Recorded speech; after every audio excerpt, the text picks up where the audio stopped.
En plein cœur des monts du Lyonnais, des vapeurs de liqueur et d'eau-de-vie s'échappent de l'alambic de Pascal Nalin. Distillateur ambulant de père en fils depuis 1919, la famille de Pascal a toujours été passionnée par ce métier, une passion qu'il a lui-même attrapée tout petit. Depuis tout petit, je suis presque autour de la machine. Et je peux vous raconter une petite anecdote si vous voulez. Quand la maison donc est à côté, là, quand j'étais tout petit, quand j'avais de la peine pour m'endormir, ma mère m'amenait avec le landau ici, et soi-disant, depuis ce jour-là, je suis heureux. Installé dans le village de Mai l'hiver, il sillonne les villages de l'Est lyonnais à l'automne pour venir au contact des particuliers, un savoir-faire 100% artisanal qu'il aime partager et qu'il tient de son père. Je suivais mon père de partout, j'étais avec lui. D'ailleurs, même des fois, je l'embêtais un peu parce que je lui posais toujours des questions et qu'il n'avait pas le temps de me répondre. Et il me disait, regarde, tu apprendras.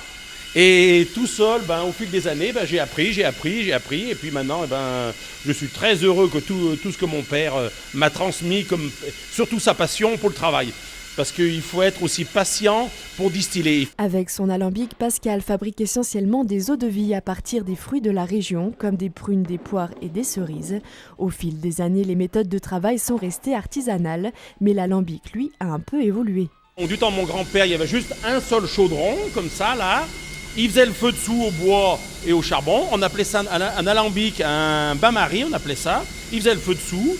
Et ça durait minimum entre 3 et 4 heures pour faire 200 kilos. Donc actuellement, pour faire 200 kilos de matière première, on chauffe à la vapeur et il faut une bonne heure et quart pour faire 200 kilos.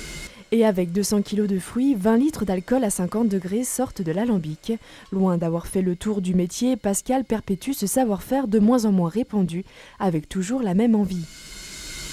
Ça ira, le cru de cette poire Villam 2018 sera bonne.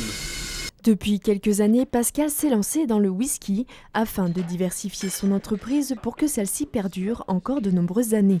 L'entreprise familiale donc, se développe, on va dire, toutes les décennies, sensiblement. C'est très important parce que, si je veux que un de mes fils puisse continuer l'entreprise, il faudra bien trouver d'autres points de vente et d'autres produits à commercialiser. Parce que les eaux-de-vie de fruits se consomment de moins en moins. Par contre, les whiskies et la vodka, ça se consomme de plus en plus et pour des personnes jeunes.